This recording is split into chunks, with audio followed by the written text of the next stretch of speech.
Welcome to our channel. Today we how to transfer Cloudflare WAF rules when moving to a new VPS, full guide step by step clearly.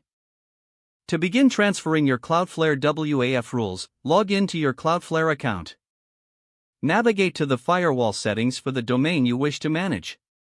Locate the Web Application Firewall section. From here, click on the WAF tab to view your current rules.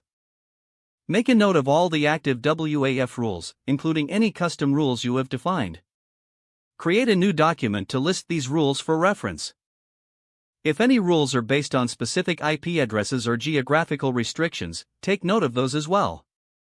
Next, log in to your new VPS control panel.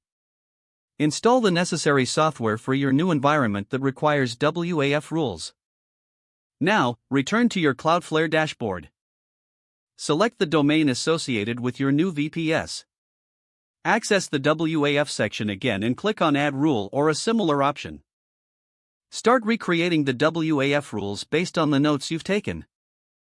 For each rule, enter the parameters exactly as they were configured in your previous setup.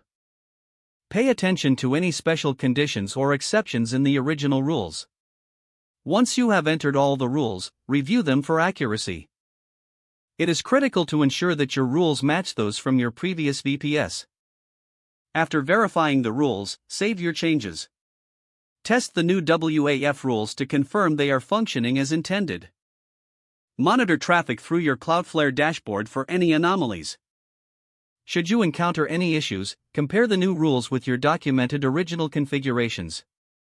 Adjust as necessary based on the real-time feedback from your Cloudflare account. Finally, ensure you have set up any necessary logging to capture details about the WAF performance. With this, you have successfully transferred your Cloudflare WAF rules to your new VPS environment. If the page does not load, refresh the browser or try again in a private or incognito window.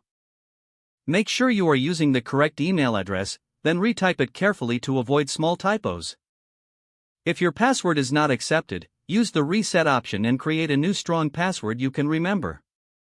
Check your spam folder for verification or security emails, then complete any requested confirmation steps. Don't forget to like this video and subscribe to our channel for more step-by-step tech guides.